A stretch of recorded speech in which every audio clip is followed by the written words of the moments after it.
তেজপুৰত পাৰৰ সজাত বিষাক্ত ফেটি সাপ উদ্ধাৰ কৰিলে সৰ্প বিশেষজ্ঞ সৌৰভ বৰকাকতিয়ে। গৃহস্থই ৰাতিপুৱা পাৰৰ সজা মুকলি কৰিবলৈ যাওঁতে কথমুখী ৰক্ষা পৰে দংশনৰ পৰা। তেজপুৰৰ ডেকাৰ গাঁৱৰ নৱবৰাৰ ঘৰৰ পাৰ চৰাইৰ সজাত আজি কিছুদিনৰ পৰা এডাল বিষাক্ত ফেটি সাপ সোমাই বিচৰণ কৰি ফুৰিছিল। এই সাপটো ২৭ ছেপ্টেম্বৰত নৱবৰাৰ ঘৰৰ পাৰ সজাত সোমাই থাকোঁতে গৃহস্থই সজাটো বন্ধ কৰি থয়। গৃহস্থই আজি ৰাতিপুৱা পাৰ সজা মুকলি কৰিবলৈ যাওঁতে কথমুখী ৰক্ষা পৰে দংশনৰ পৰা। উল্লেখ্য যে ২৮ ছেপ্টেম্বৰৰ পৰা গৃহস্থই পাৰ সজাৰ দুৱাৰ খুলিবলৈ গৈ সাপটোৰ উপস্থিতিৰ উমান পাই সৰ্প বিশেষজ্ঞ সৌৰভ বৰকাকতিলৈ ফোন কৰি খবৰ দিয়ে।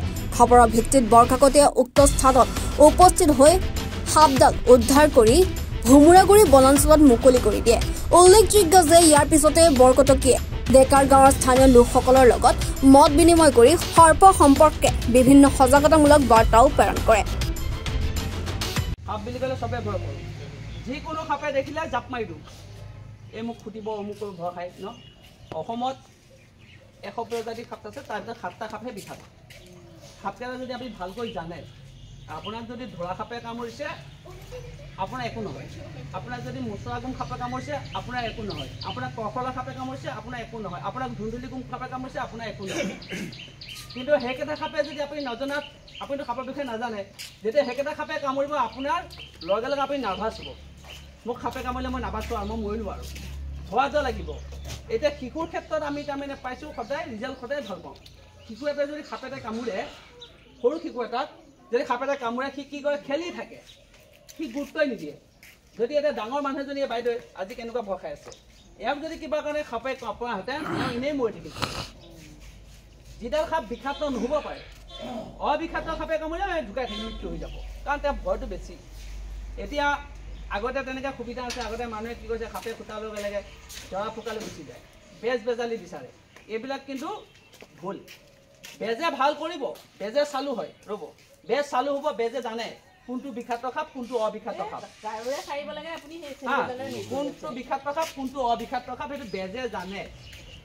যেনেকৈ আমি জানো এতিয়া যিটো সাপে কামুৰিলে আপোনাৰ মৃত্যু নহয়, সেইটো আমি জানো। তাৰমানে এই সাপে যদি কামুৰে আপুনি লগে লগে হস্পিটেল যাবই লাগিব, আৰু যিমান পাৰে সোনকালে।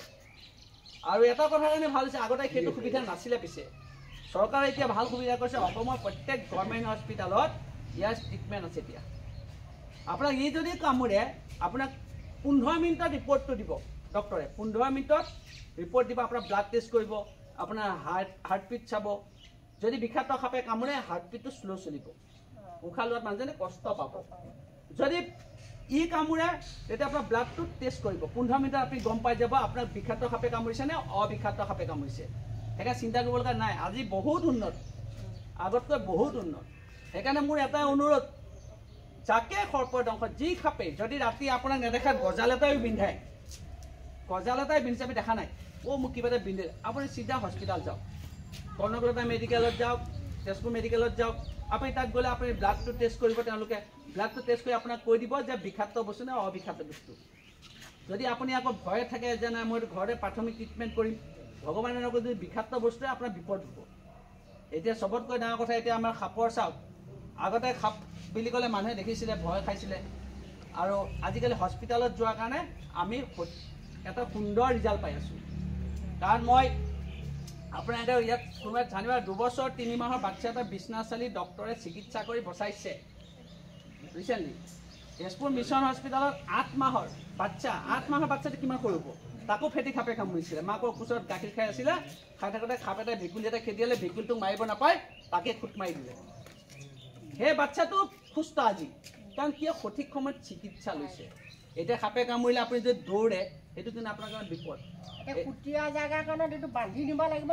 একদম বান্ধিব নালাগে। সেইকাৰণে মই এইটো এক্সাম্পল এটা দিব লাগিছিলে, আপোনাক বুজাওঁ। কাপোৰখন চানি দাপা নাচোন, কাপোৰ এটা গেঞ্জি এটা, এই গেঞ্জিটোকে লৈ না, মই দেখা বস্তু এটা। সেইটো আপুনি ভাল কুৱেশ্যন কৰিছে। সাপে কামুৰিলে বান্ধিব নালাগে, এইবিলাক চব মিছা কথা। সাপে কামুৰিলে মূৰলৈ নামাৰে, মূৰলৈ কোনে মাৰে জানে, এই বেজকেইটাই মাৰে। এইটো গেঞ্জিটোকে মই ধৰিছোঁ, এইটো ৰছী।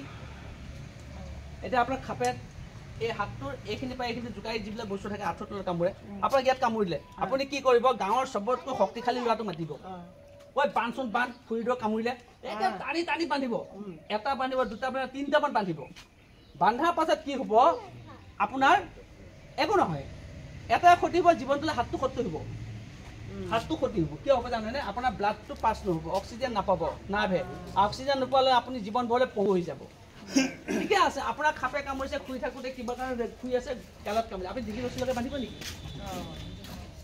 মই আপোনাৰ ইয়াত কামলৈ ডিঙি ৰছীলৈকে বান্ধিব নেকি খাপে কামুৰিলে বান্ধিব নালাগে খাপে কামুৰিলে যদি বান্ধে আপোনাৰ বুজি পাইছে খাপে কামুৰিলে বিপদ হ'ব আগতে তাৰমানে এনেকৈ খাপে কামুৰিলে বোলে মূৰলৈ মাৰিব বান্ধ এটাৰে বান্ধি দিয়ে সেইটো কাৰণে মই সুধিছোঁ নাই একদম মই ভাল কৈছোঁ যে কোনো খাপে আপোনাৰ বান্ধিব নালাগে আপুনি যদি ভৰি এটা ভাঙে আপুনি ভৰি ভঙা ভৰিটো দৌৰিব নেকি আপুনি ধৰি বহি থাকিব এই চেম সাপটো সোমাইছিলে ৰাতিপুৱা যেতিয়া পাৰ সজা খুলিবলৈ যায় তেতিয়া দেখায় যে এডাল মস্ত সাপ তাত সোমাই আছে কিন্তু কি সাপ আছে চিনাক্ত কৰিব পৰা নাছিলে তথাপিও অনুমান কৰিছিলে যে এডাল ফেটি সাপেই হ'ব তাৰপিছত আমাৰ তেজপুৰৰ নিবাসী শ্ৰীযুত সৌৰভ বৰকাকতি ছাৰক আমাক ফোনযোগে নিমন্ত্ৰণ জনালে তেওঁ আহি 8:30 বজাত সাপডাল উদ্ধাৰ কৰে আৰু আমাক এই সাপডাল এৰিবলৈ আমি ভোমাগুৰি ব্ৰিজৰ ওচৰত আহিছোঁ আৰু তেওঁলোকৰো জীয়াই থকাৰ অধিকাৰ আছে গতিকে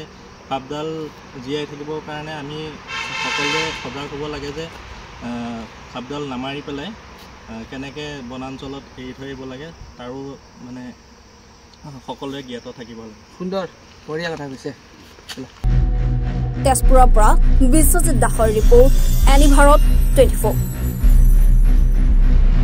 অভিনয় কৰাৰ হেঁপাহ আপুনিও পুহি ৰাখিছে নেকি আপোনাৰ অভিনয় কৰাৰ অভিজ্ঞতা নাই কোনো কথা নাই আপোনাৰ বাবে আহিছে সোণালী সুযোগ 29 ছেপ্টেম্বৰত দিনৰ 9 বজাৰ পৰা নিশা 8 বজালৈ বলিউড তথা হলিউডৰ চিনেমাৰ বাবে অডিশ্যন হ'বলৈ গৈ আছে গুৱাহাটীৰ কাহিলীপাৰাস্থিত জ্যোতি চিত্ৰবনত 5 বছৰ বয়সৰ পৰা 17 বছৰ ব্যক্তিয়ে কৰিব পাৰিব অংশগ্ৰহণ পঞ্জীয়ন হ'ব বিনামূলীয়া নিৰ্দিষ্ট ৱেবছাইটত কৰিব পাৰিব আবেদন